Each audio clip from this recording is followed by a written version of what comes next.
Ternyata, permainan poker tidak jauh berbeda dengan cara menjalani hidup. Halo semuanya, nama saya Michael. Selamat datang di channel saya, Sikutu Buku. Kali ini, saya akan bahas buku The Biggest Bluff karya Maria Konnikova. Sebelum kita mulai, buat kalian yang mau support channel ini agar terus berkarya, caranya gampang banget. Kalian cukup klik subscribe dan nyalakan loncengnya.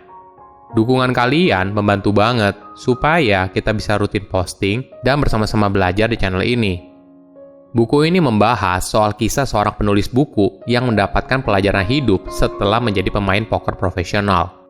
Maria sebelumnya tidak pernah bermain poker, tapi setelah berhasil membujuk pemain poker profesional untuk menjadi mentornya, suatu hal yang menarik terjadi. Dia belajar banyak hal dari sebuah permainan poker, terutama soal kehidupan. Mulai dari bagaimana membaca orang lain lebih baik dan juga dirinya sendiri, serta bagaimana dia bisa menerima keberuntungan apa adanya. Sebagai informasi, Maria bukanlah penulis biasa.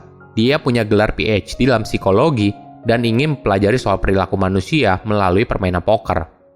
Menariknya, permainan poker bisa membantu kamu dalam membuat pilihan dalam hidup.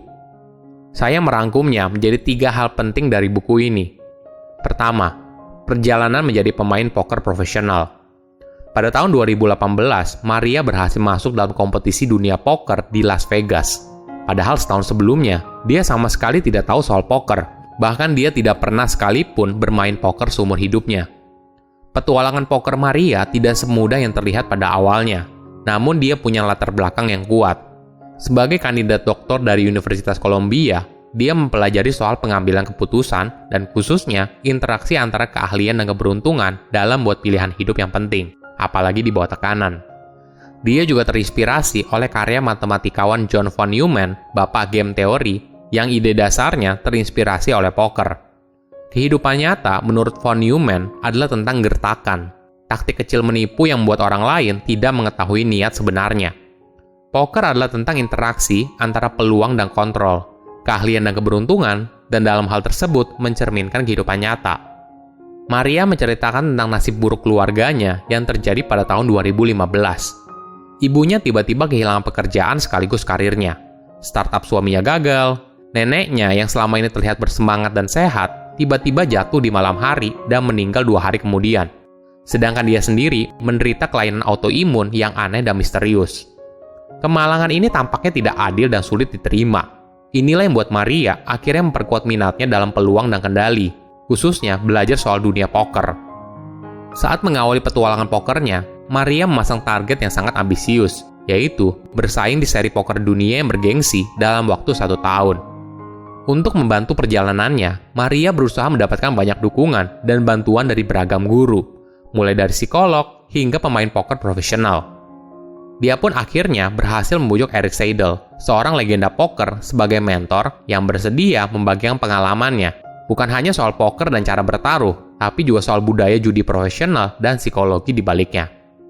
Satu hal yang membuat Erik setuju untuk membantunya, karena dari awal Maria bilang kalau alasan utama dia ingin belajar soal poker bukan untuk mencari uang, namun ingin belajar lebih jauh soal kehidupan. Poker juga mengajari Maria soal apa yang bisa dia kontrol dan apa yang tidak bisa dia kontrol. Kedua, keahlian dan keberuntungan.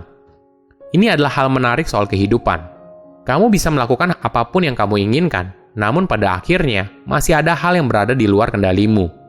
Inilah yang mendasari Maria untuk mempelajari permainan poker lebih lanjut, karena karakternya yang mirip seperti kehidupan, di mana merupakan gabungan dari keahlian dan keberuntungan, serta hal yang bisa dikontrol dan tidak bisa dikontrol. Permainan poker mengajarkan Maria soal ketidakpastian. Untuk bisa memenangkan turnamen poker profesional, tentu saja kamu butuh keahlian yang mumpuni.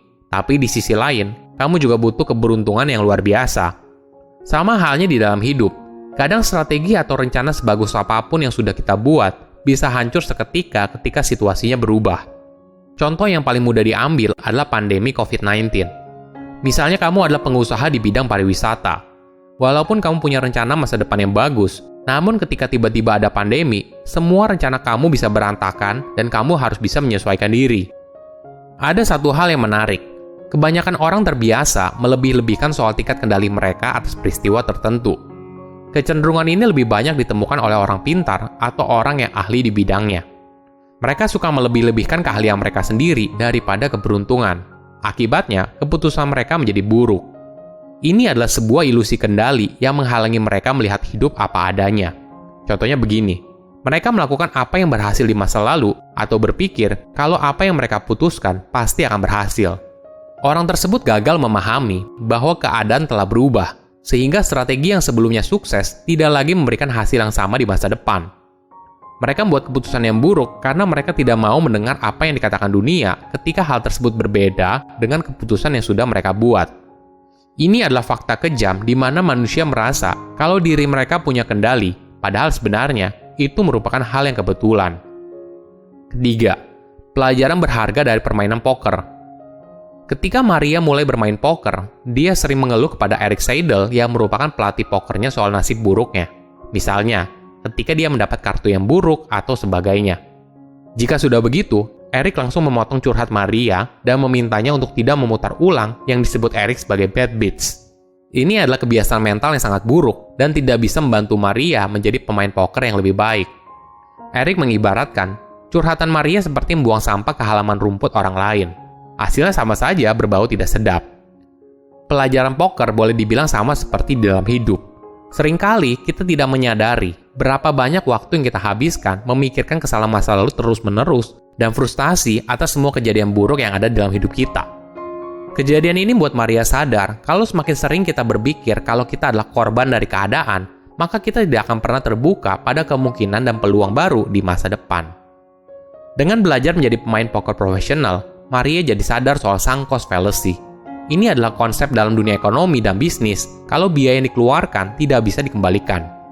Dalam permainan poker, banyak pemain yang sudah kalah tapi bertaruh terus-menerus, padahal seharusnya berhenti bermain dalam putaran tersebut. Hal ini disebabkan mereka berpikir kalau mereka sudah menaruh banyak uang di dalam permainan tersebut, maka mereka cenderung tidak mau menyerah atau berhenti. Kalau hal ini sudah terjadi, maka bisa dipastikan orang tersebut pasti akan kalah. Pelajaran ini kemudian membuat Maria melihat hidup dengan lebih jernih.